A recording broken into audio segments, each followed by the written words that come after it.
Good morning, Aurora. Good morning, Aurora. Good morning, Aurora. The time is 9:01 a.m., and you are listening to and watching Good Morning, Aurora, the second largest city's first daily news podcast. It's Wednesday. We're halfway through a brand new week of a brand new month as well. But we have a great returning guest this morning. My guest today is Mr.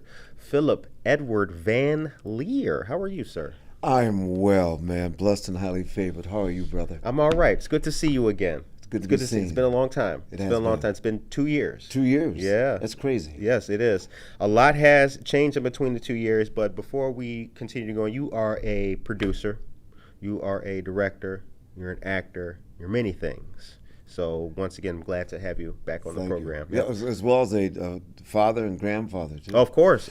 Many things. Yikes. So we'll be talking about the upcoming play, which will be from the 5th through the 28th at Riverfront Playhouse. Riverfront Playhouse, for those who are familiar with or unfamiliar with, it's in the Water Street Mall here in downtown Aurora, right behind the venue adjacent to City Hall. So before we get into the upcoming production, let's talk about you a little bit. How have you been? How did you break into the industry? How did you get started? And what's it like being a actor, producer, director, so many things? Oh, my goodness, man. Well, thank you so much for having me. It's so good to be here. Absolutely. And I love your new digs. Appreciate it, brother. Appreciate it. It's sweet. I've thought about this most recently because my son, my number four son, is a senior at West Aurora High School, and he's doing theater. Wonderful. And he has let his mother and I know that he wants to do theater. He wants to go into it. Much to my, I guess, surprise, maybe a little chagrin. Why? Well, because I know how tough it is. Okay. But I have to admit there was a certain amount of joy in knowing that number four son wants to go into the business. So it did cause me to reflect just a little bit. My start here in Aurora, way back. We don't have to say how many years, but I remember I snuck in my sophomore year. I snuck into the brand new auditorium at West Aurora High School, and there was a dress rehearsal of an Arthur Miller play entitled The Crucible. Okay. And the late, great Johnny Lee Davenport and Judy Reed, they were in the show, and I had never seen a live production at that level. And it was high school, but they were so good. Right. And I still get chills whenever I recount that story. And right then is when I said, I want to do that for a living. That is what I want to do. And the irony of all ironies, or the way God works things, this winter, West Aurora is doing The Crucible. That's awesome. They're remounting it. And my son is going to be part of that production. But here's the kicker. The other young man that's going to be playing opposite my son is in our current production of Stick Fly. That's amazing. At the Riverfront. All right. The continuity is beautiful. Oh, wonderful to witness. I love it. Yes. Good morning, Daniel Calderon, Riman Khan, and Felicia Thomas Williams. Good morning to you guys. Now that chagrin that that trepidation about seeing, that little bit of hesitation. Does that ever go away? I think as a parent that we always want our children to do better than we have done, than we did. I'm blessed to have, I call them I've got my first batch, my middle batch, and my second batch, my final batch. I'm blessed to know that my four older children are doing well. Right. They're productive members of society. They're good citizens. Three of them have become amazing men, and my daughter Tasha, she's been on Broadway. The show she was in won a Tony. She's got a successful recording career. So they've launched and they're doing well. Right. But now Heather and I, my wife and I, we've got three teenagers, 17, 15, and 13. And when you say, does that trepidation go away? This is the launching pad for them Okay. My son is a senior. Right. You know, he's about to step out into that new reality. You know, and we've got a daughter who's a freshman and another daughter who's an 8th grader, and so I don't think we're ever free from that beautiful burden of parenting. Right. But I have found that it does get easier.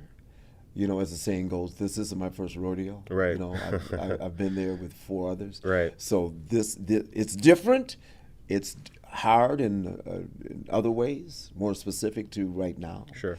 But it's still a beautiful journey. And he, doggone it, the kid's pretty good. Okay. Yeah, that helps, right? Yeah, it helps. Yeah. He's pretty good. I think he might do all right. But we did tell him, just make sure you get that teacher certification. Right. And get that minor in finance so you have something to fall back on during those lean times. Of course, absolutely. Yeah, man. So Yes, sir. The play is called Stick Fly. The production is called Stick Fly by Lydia R. Diamond. Once again, it's going to be from September 5th through the 28th at Riverfront Playhouse. We got the flyer. We'll share the flyer and be sure to link that in the description of this video. Fridays and Saturdays, the show will be at 8 p.m. Sundays will be at 3 p.m. Correct. Let's talk about Stick Fly. What's the premise of this fantastic production? 9:07's the time. What's the premise of Stick Fly? Yeah. First of all, let me just say I like how you smile as soon as it's brought up. Lydia Diamond wrote this show back in 2004. I smile, Curtis, because the role of Joseph LeVay that I play, she wrote it for me. Okay. It was me in her mind when she wrote the role, and I had a chance to do the world premiere. Wow. Truth be told, I wasn't old enough to play Joseph when I originated the role. When I did it again in 2016, I was almost old enough to play Joseph, but I don't think I had lived enough to really give him the gravitas that the role needed. So praise be to God. Now, here in 2025, I'm actually the correct age to play the character that was written for me all those many years ago. And can I tell you, I have discovered more things about this role, this man, this play than ever before. It's a beautiful family dramedy. Based on a very affluent family at their summer home in Martha's Vineyard. That's a whole other story, the history of black folks in Martha's Vineyard, which people don't realize. But it's really the story of how families that from the outside can appear to be so successful and things to be so functional, but on the inside, things can be incredibly, disastrously dysfunctional. And the secrets that so many families hold on to, the arrangements that are made within the matriarchy and the patriarchy, and how even oftentimes the children within that family don't even know the tangled web that has been created. So that's, there's a lot there, and you are correct. There's a lot of people. There's a real life element to that too. There are so many people, families, households that are perhaps, a paycheck or a sick or hurt family member away from their fortunes completely changing for the bad. And I think that a lot of people have those chips on their shoulders as they go through life, and that kind of, colors their thinking and their view of the world.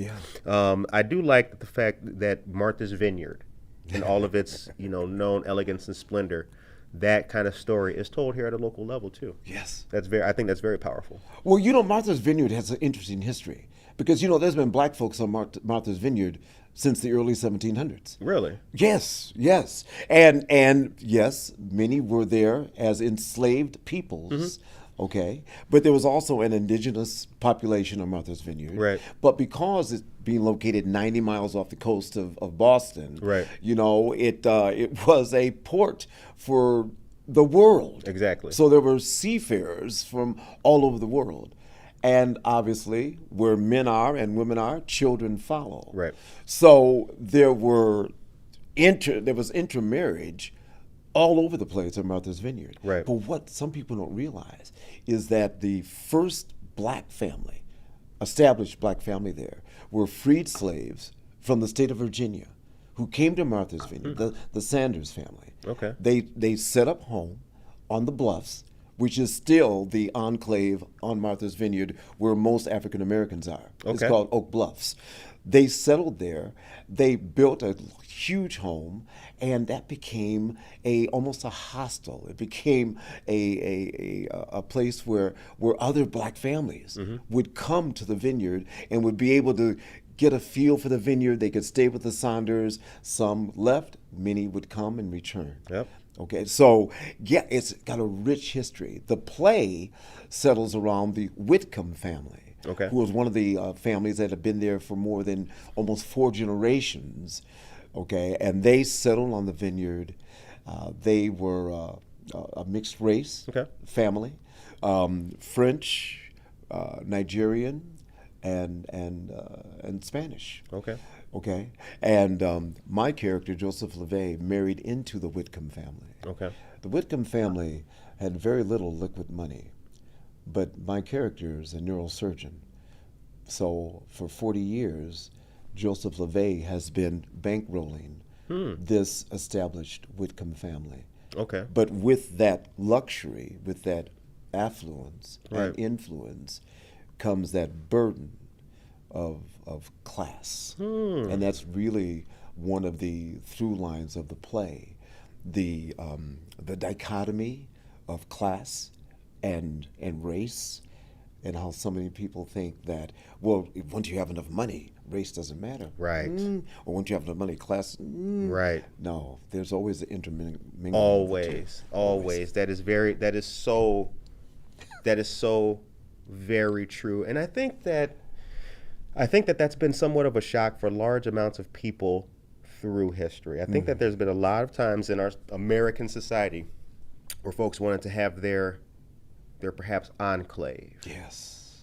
Once we have our little spot, it'll be all good. Once that little spot happens, you still got rich folks and poor folks. That's so the class struggle never ends. It never, ever ends. No. It never ends. And in my personal life, it's just kind of spurred me to just look at all people as people and worthy of being helped. And worthy is right. Yes.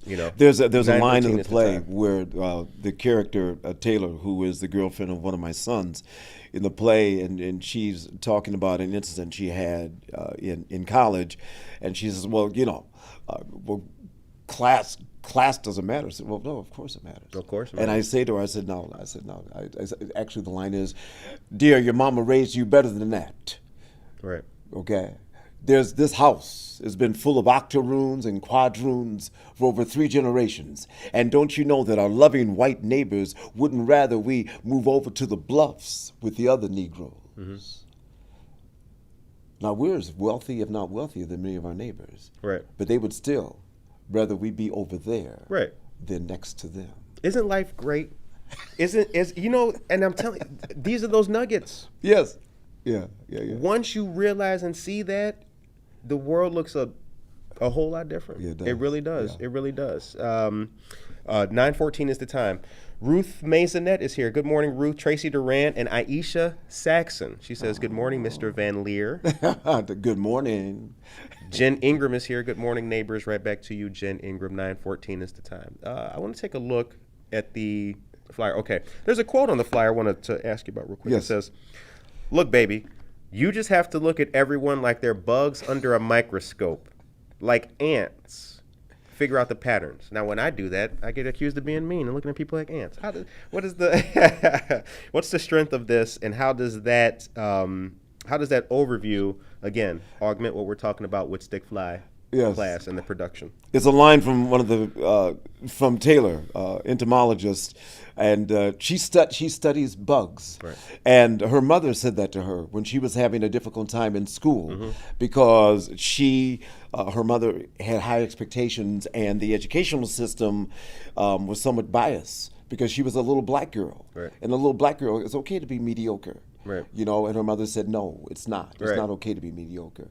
And she said, Mom, I don't understand. And her mother says, you need to look at people like bugs, just under a microscope. And all we're doing every day in this microscopic or this microcosm of humanity right. is that we're just observing. We're observing. We're going to make our own interpretations, our own hypothesis, or whatever, you know, from observing those. But it's all bugs. We're all in this together. This is a huge world. Right. A vast universe, you know, and just to keep that micro look, we were all in this together, right? Just trying to exist in this mass, right. of a universe. So from the 5th to the 28th is when once again Stick Fly will be playing at the will be performing at the Riverfront Playhouse. Riverfront Playhouse, excuse me. You know what's next? Do you have any other productions running in during the same time? I mean, I know that you work a lot. I know you do. I haven't seen you in a long time either, so you know. It's been wonderful. You know something? Yes, the quick answer to that is I am in pre-production for a show coming up next fall, Lord willing, at the Playhouse. We're doing a Eugene O'Neill production of A Moon for the Misbegotten. Okay. I'm directing that one. And it's going to be wonderful. We haven't done O'Neill at the Playhouse in quite a long time, and it's a classic. O'Neill's right up there with August Wilson, you know, and Neil Simon, you know, and Sam Shepard. I mean, he's a fabulous writer. So I'm looking forward to that. And also, there is a little bit of news. We like that on this show. Yeah, I know, man. Break it for Come on now. Here we go. Breaking. What, is this the hot mic tape? This is the hot mic tape. But, you know, I wrote a screenplay with a dear friend, Reggie Shepshu Eyaku, Reggie Lawrence, who is the founder and director of Impact Theater in Chicago, Afrocentric Theater in Chicago on Lincoln Avenue. Just a shout out, great guy. You know, he's one of these guys where he's the smartest man in the room always, but you'd never know it. Because he's so humble, so modest, you know, until you get in a conversation with him, it's like, dude, can you just slow down a little bit? Okay. But we wrote a screenplay, a cop drama that has been picked up by Camelot Studio. Congratulations. Company. Thank you, brother. Congratulations. And we are now in negotiations with them on our start date. Right. It's exciting. It's going to be shot in Chicago. Reggie and I are going to get to stay on as writers, and this is no secret, but we can finally say it, that the playwright for Stick Fly, Lydia Diamond, has also agreed to come on as one of our writers. So wonderful. Yeah. So we're very blessed and very excited about this. That is amazing. Yes. That is amazing. Congratulations. Thank you. Congratulations. The name of the show is called Knights of Chicago. Knights of Chicago. Knights of Chicago. It's a modern day telling of the Arthurian legend, the Knights of the Round Table. Mm-hmm.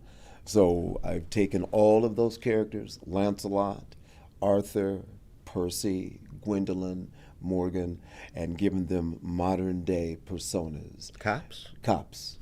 Ooh. Actually, it was based on the first tactical unit in Chicago that was busted up several years ago. The good cops are still cops. The bad cops are in prison, as they should be. Was this the Edward Burke group? No, of detectives? they. I would love to say that they were better. Right. In many ways, they were not. You just said that. Yeah. Yeah. Okay. But they, yes, and it came about because I was talking to a former member of the first tactical unit, one of the good cops, and we were just talking. We were at a cross country meet. He was coaching for a Catholic school while I was coaching cross country and track at St. Ignatius. And he asked me what I did. I told him. I asked him what he did. He told me. And I said, tell me something. What would you like to see as a cop? He said, I would want to see a story about cops that's real, man, that shows everything, all the warts and all the wonder. Just an honest portrayal. That's so cool. I shot a mini comedy law enforcement themed sketch with some friends. Uh-huh. And now here you are talking about a cop drama. I'm going to delete that file when I get it. I would delete that. Oh, my. That's what. But you keep, you know what, you're a good man to sharpen the knife on. You seriously are. Thank you, brother. Now, here's something that I wanted to kind of bring back from our first conversation. Yes, sir. In our first conversation, we spoke for an hour, and we really got to know, your original history when it came to performing and getting involved, which we just kind of highlighted now. But Main Baptist Church, baby. Shout out, Main Baptist Church. When we first met, you had a super large beard. You were heavier. Now you have completely What's that like? What is? I'm really admired by that. Can you talk about the? I can. I mean, what's it take? To do that? That was what, 2022. That was. Wasn't it? It was the fall of 2022, wasn't it? I think you're right. Yes, it was, because that was the opening then of that show between Riverside and Crazy. That's right. That's what was coming. Okay, yes. I didn't tell you because I haven't had a chance to talk with you. All right, shortly after that, I was diagnosed with cancer. I'm sorry to hear that. No, man, praise God, I'm cancer free, but that show went up in September. Right. Okay. By November of 2 months after that show closed, I had a lump on my neck that I thought was a swollen gland, which kept growing and growing and growing. Okay? Right. So I had back surgery in October of 2022. I got diagnosed with cancer in January of 2023. I had 3 tumors. I had about the size of a grape on the base, the root of my tongue. Mm-hmm. I had a tumor about the size of a walnut inside my neck. Mm-hmm. And I had a 3rd tumor about the size of a cutie orange on my neck. One was in my tongue, my throat, and my neck. Praise God, it was stage 1, but it was inoperable. So they had to do chemo and radiation. So I went through that, lost my voice for about a month and a half, had no voice at all. But praise God, by July I was cancer free, but I lost almost 40 pounds. Wow. So as my wife told me, you know how women are, you know how our wives are, right? Yeah. Okay. After I lost the weight, during the conversation, just a casual conversation, I said, honey, my clothes are fitting a little better. And she looks at me in the only way our wives can. She said, yeah, that's good. You were a little chunky. Wow. I love you too, honey. Stand by your man. Stand by your man. Stand by your man. But you know something, man, in answer to your question, that I feel great, praise God, cancer free. But we talked earlier before we went on air. Our job as actors is to be chameleons. We really are. We change. I've grown either beard or hair, what little there is left, depending on the role, over my career. Right. But people have said, dude, there's been a transformation since 2023, since you went through that walk with cancer. Right. And I tell them, I said, well, thank you for that, I think. But the biggest transformation has been what's happened inside. Because for me, and I'm a man of faith, I love the Lord, I know. Praise God, but you never really know how strong your faith is until all you have is your faith. When you don't know whether you're leaving this world or not, you don't know if that cancer is going to go away, you don't know if that treatment's going to work, and all you have is that faith to say, all my chips are in the middle of the table, I'm trusting you, Lord, to be Lord of my life. I've been saying it, I've been claiming it, but now I've got to walk it. And that has been transformational. 9:25 is the time. If you're just joining us, we're here with a friend of the show, Mr. Phillip Edward Van Lear. We're talking about Stick Fly, which is upcoming production at Riverfront Playhouse, which will be from September 5th through the 28th. I want to just briefly, with the last bit of moments that we got. The cast. It's a great cast. Great cast. Let's talk about the cast. Yeah, go ahead and talk about the cast. Well, number one, I got to start off with my girl, Pearl Newsom. Okay, shout out Pearl. Come on. All right. You know, people saw her in Lady Day at Emerson's Bar and Grill. Okay. She's fabulous. You know, she's known all over this area as the best singer in town. Okay. But now people get to see her as an actress. That's amazing. And that's going to be outstanding. Maggie Liston, she was in my production of Three Tall Women. She's wonderful. She plays my son Flip's girlfriend. My son, who actually is my son, Brandon Phillip Van Lear, shout out, is in the show. And then an incredible young lady, Mateo Madden. Okay. This is her first big production, and she is beautiful in this role. Great. And then there's a young man, another high school senior, like my boy Lucas, Quincy Ivory, who is a superstar. He's a singer. He's an actor. He's you look at this kid and you say, "You're a senior? You're not a grown man," because he's got the talent of a grown man. Right. That rounds out the cast, and it's a great show, man.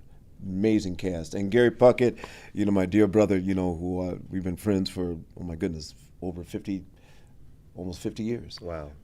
He's directing the show. Brenda is directing or assisting directing. She was in Driving Miss Daisy. She just got nominated. Really? For Best Actress for her role in Driving Miss Daisy. Great. And praise be to God, I got nominated as Best Actor. Congratulations. For my role in Driving Miss Daisy. That's awesome. Yeah. Okay, 9:27 is the time. So there are adults, ticket prices. Adults are $22. Yes. Students and seniors are $20. Online ticket prices for adults, $20, and for students and seniors, $18 if you're purchasing your tickets online. Riverfrontplayhouse.com is the website. Tickets and more information are available there. This was a great part 2. Absolutely, brother. It really was. Love you, man. You know, love you too, man. Yes, I'm just delighted to see you again. Congratulations on all you've achieved and all you continue to achieve. You know, absolutely. Yeah. And also Gary Puckett. Gary Puckett has been a long time supporter of our program. Mm-hmm. And as time continues to go on and we get to interview folks and, you know, share more of what's great about Aurora, those people who've been supporting us since day 1, 2, and 3 really matter. So Gary Puckett, shout out to you and thank you very much. Good man. He's a good man. Good man. 9:28 is the time. The production is called Stick Fly by Lydia R. Diamond. We will share the flyer for you folks to see, and we encourage you all to come out, support the art, support the theater, and support Riverfront Playhouse. Thank you very much to Mr. Van Lear once again. Ladies and gentlemen, hope you guys have a great rest of the day. Take care of yourself and each other.